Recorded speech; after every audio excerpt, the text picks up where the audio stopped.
Hi everyone, my name's Olivia Knapton. I'm a lecturer in linguistics at King's College London, and today I'm going to talk a bit about my research on women's experiences of the onset of OCD and how this is sometimes connected to changes in the body that can be experienced as unwanted.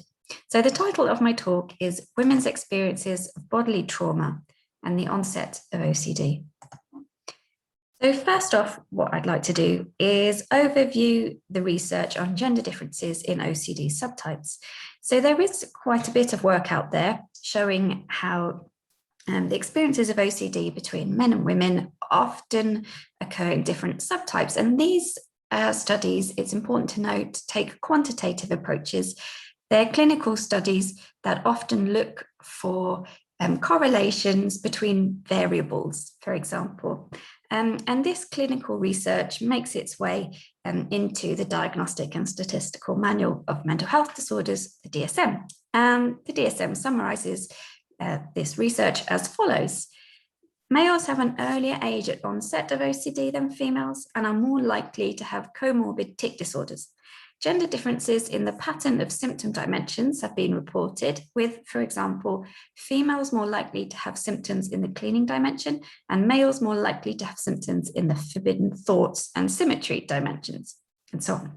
So this research might look at gender or sex as a variable that drives these differences, okay? But for me, a sentence like females are more likely to have symptoms in the cleaning dimension is a real kind of red flag. There's something social going on here, okay? This is not genetic or, this is a sociocultural construct if women are more likely to have symptoms of cleaning, okay? So despite the quantitative work on women and the prevalence of cleaning or washing compulsions or contamination obsessions or fears of illness, there's actually very limited qualitative work on OCD in relation to women or men actually, gender and the body or embodiment. So what I've hoped that my study might do is plug this gap a little bit. So trying to look at women's experiences from a qualitative point of view. There are some exceptions. More research in this area is being done. There are a few more recent studies as well. But generally, the work on gender differences in OCD tends to be quantitative, looking for the broad patterns. So the aims of this study, with that qualitative aim in mind, is to think about the ways in which women with OCD understand the onset of their disorder as caused by unwanted and often traumatic changes in their bodies. And also to explore how these women make sense of OCD onset by then connecting it to highly personal and socially grounded events and circumstances. So these experiences are embodied because it's about changes in the body, but they're also rooted in very specific circumstances and very contextualized social situations, that these women are living through.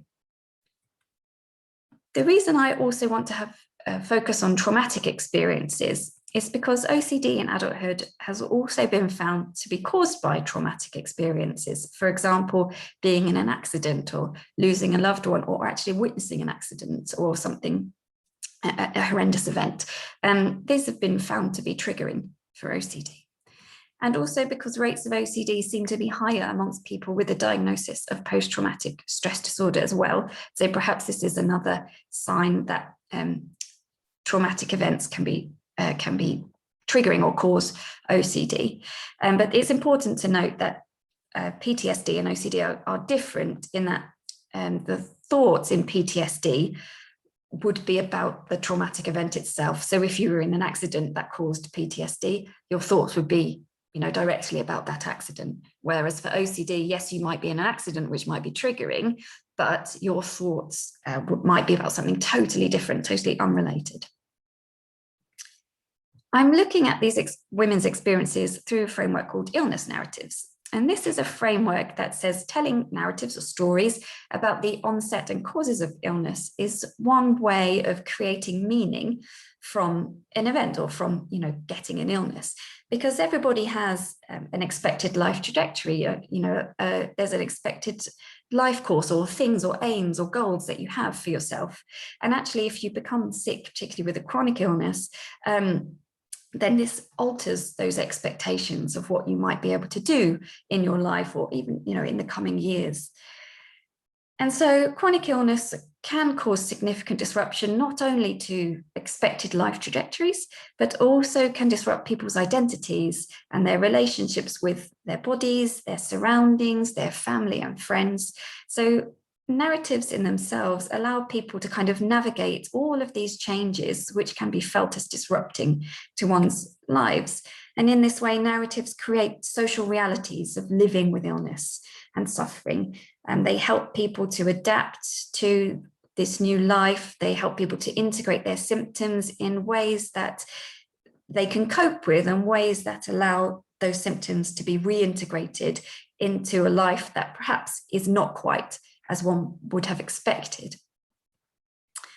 So a bit about my data. There were 15 participants recruited to the study via OCD charities. 10 of those were women. Each person did a semi-structured interview. I didn't set out to look for narratives of OCD onset, but actually those seem to be told in the interviews. So I identified the narratives of onset of OCD, but also narratives where people talked about a significant development of their OCD. They positioned it as for themselves, it was personally significant. So this might have been a change in symptoms, a change in obsessions or compulsions, or it might have been 2 bouts of OCD, one in childhood and one in adulthood that were triggered by different things, or people talked about the development of their disorder in a ways that gave it significance for them. There were 6 narratives that talked about OCD onset or development as related to the body. And I was interested in these because they were all told by women. 5 of these narratives were about a change in the body that was unwanted or unexpected. 1 narrative was about a pregnancy that was very much wanted. So that was a positive change in the body, but it was still triggering for OCD. So as a quick overview of these 6 narratives, I'm only going to talk today about the first 3 in blue there, which are narratives about the onset of OCD told by Lucy, Nicola, and Angela. So you can see that the changes in the body cover things such as early puberty, having a premature birth, being in a crash and having physical problems from that, pregnancy, and then physical illnesses such as a lump on the neck or a hole in the heart. The obsessions generally tend to be contamination fears, but also fears of illness, not contagious illnesses, so cancer or fears of mental health problems as well. So the first example is Lucy's narrative. I'm just going to read it out. It's a couple of slides long. She says, I think because I hit puberty very young, so I was about 8 or 9 when that happened, and I got osteitis disease, which is like a gross disease as well. Basically, you get it either as a sporting injury or if you grow up too fast, and it's quite painful. It's basically your knees, and that's the joint. That bit grows up and rubs against the nerve. So it's very, very painful, and you can't really treat it. So I got all this, I got that OCD, and I hit puberty in the same year. And I think it's all interlinked. And I think it's basically because all this random stuff happened at once that was so alien and weird. I was, of course, the only one that was at the time. She means they're the only one going through puberty. I think it was my mind's way of trying to compensate for it. I think it was just that, because I couldn't control anything in my body at the time. And it was because of the osteitis. It was very painful. I think it was my mind's way of trying to get some control over my life. Because like I say, from my point of view, OCD is a self-defense mechanism, but it's just gone wrong. And it's the same kind of thing of just, I just hit it way too young. I wanted some control back. And the only way I could get control was by doing these weird compulsions. It's the only thing I can think of. So here we see Lucy constructing her OCD as starting because things inside her body were chaotic and not easy to understand. So here she very much sets up her body as a container with these kind of chaotic changes going on inside of that container. And she didn't have any control over that. She didn't feel like the changes in her body were within her control. So what she's doing through this narrative really, I think, is interpreting OCD as a tool. And she uses her OCD to try and control the changes inside her body. And she says the only way she could get control was by doing these weird compulsions. So OCD here is something she can use to try and bring a bit of normality back to these changes. So in this narrative, Lucy's positioning OCD as stemming from her own agency, or actually from the agency of her mind at least. She says it's her mind's way of trying to get some control over her life. So the OCD onset has meaning for Lucy, because it's an active response by her mind to the changes in her body. And there are kind of cultural narratives that Lucy is tapping into here, or cultural expectations. So early puberty for Lucy is experienced as a biographical disruption. So in society, there is an expected age at which puberty occurs, and everybody knows and is aware of that age. And for Lucy, because she went through puberty early, she was marked with an unwanted significance because she was the only person going through puberty at that age. And it's very visible when somebody's going through puberty. So everybody would have known. And for her, this was, quite upsetting. So OCD offers her a way to resist this unfamiliarity of puberty and perhaps the fears of puberty. And I think this is interesting because it's an issue that's well discussed in relation to anorexia and eating disorders. But it's not really, I haven't found it at least, been discussed for OCD, in that if you're somebody who has an eating disorder or anorexia in particular, perhaps you develop the disorder as a way of trying to postpone that kind of journey into womanhood and delay puberty.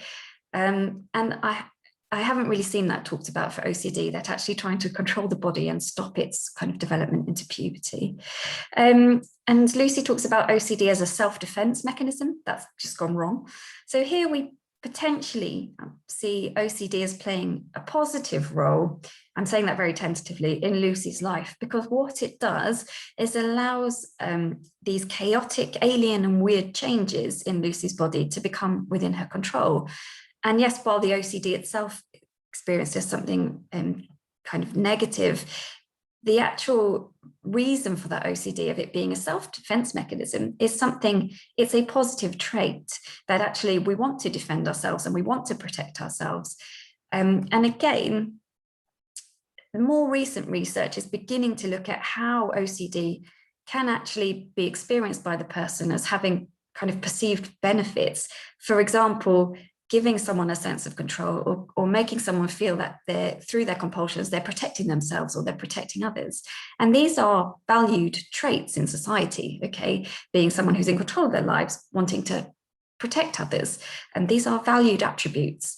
So it seems rational that actually somebody would want to hold on to those traits if they see themselves as having them.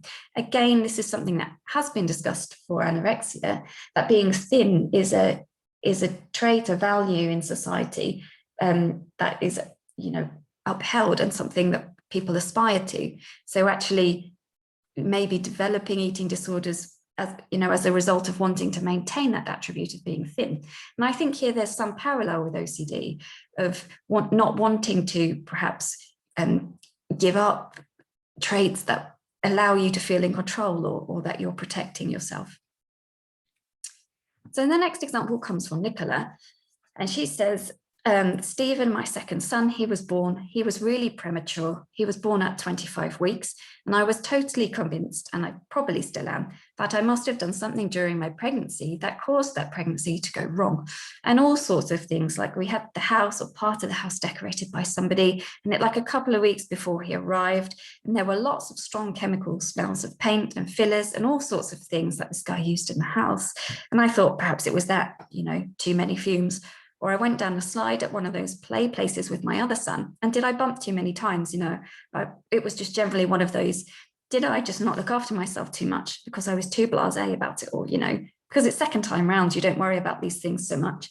And I think that's where all this doing something that might affect a little child came from.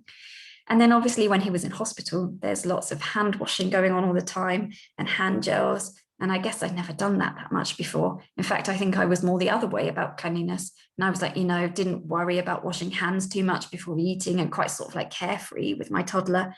And then suddenly you're in this environment where you're washing hands up to here, as she points to her elbow, and then gelling them and doing that every time you want to touch. And I guess that probably didn't help. So here in Nicola's narrative, she constructs OCD as starting because the changes, this premature birth, the changes in her body were caused by her own actions and her own lifestyle. And she says, I must have done something during my pregnancy, and that caused that pregnancy to go wrong. So she's thinking or looking for reasons for things, actions that she has taken that might have caused this to happen. So really she's positioning herself as blameworthy for disrupting this pregnancy. She says, I was too blasé about it all. So we see in this narrative, she's interpreting her behavior as irresponsible, and she's putting herself in a position where she's, albeit accidentally, a potentially dangerous kind of person or force that could harm children, through being irresponsible or through being careless. And I think in this narrative, Nicola is also using OCD as a tool, like Lucy, but whereas Lucy was using OCD to control those changes in her body, Nicola is using OCD here to control and monitor her external environment. So she talks about, she's washing hands in the hospital. And so again, OCD is managed by her own agency. She's using OCD to help her carry out those responsibilities that she feels she needs to perform in order to keep, in particular, her children safe from harm. And again, there are narratives of pregnancy, master narratives in society that Nicola is perhaps drawing on here, where in society, pregnant women are required to avoid engaging in risky behaviors.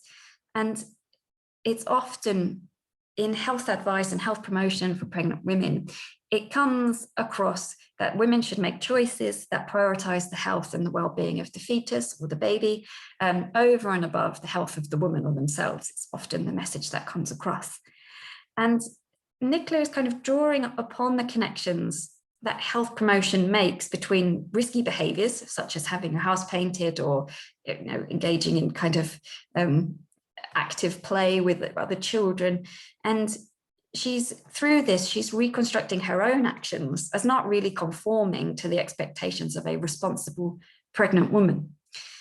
And so Nicola's narrative not only constructs the onset of OCD, but it also reconstructs her identity. And she says this, before this premature birth, I was really carefree with my toddler and I didn't worry about cleanliness. And actually, after the premature birth, she has to reestablish these relationships because she changes her approach to hygiene and to cleanliness.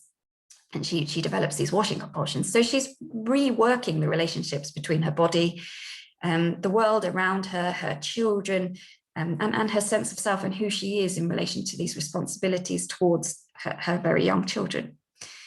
So there's a tension here between her desire to be a protective force, again, this kind of positive role for herself, and actually her perception of herself as having a capability, an accidental capability to cause harm.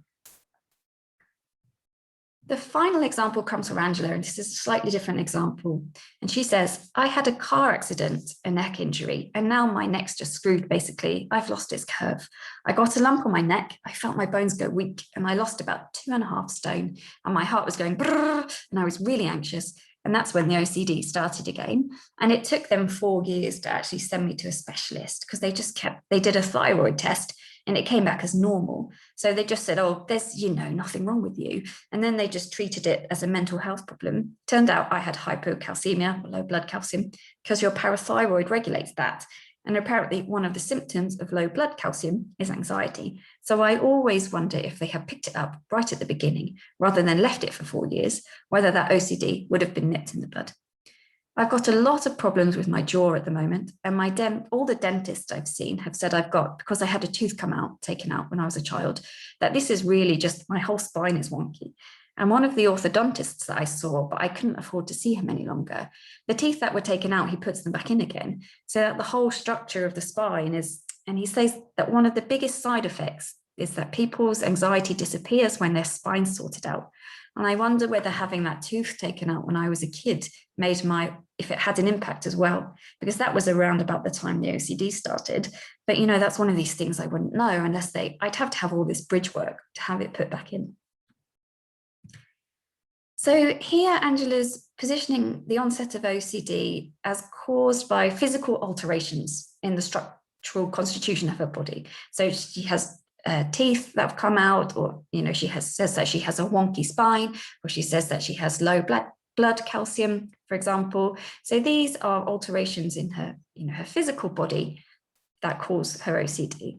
So OCD in this story is a symptom of medicalized conditions such as hypocalcemia and a potentially faulty parathyroid. So there's a medical physical condition that's positioned as causing the OCD. So in this way, Angela doesn't really interpret OCD as shaped by her own agency. So where we could see the role of the self as being agentive for Lucy and Nicola, we don't really see this with Angela. She's interpreting OCD purely as caused by the physical illnesses.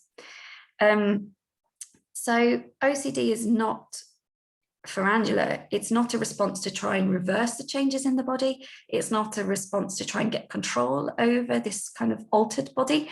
It's simply a response of her body to the physical changes. So Angela here, I think she draws on really important connections with the medical community.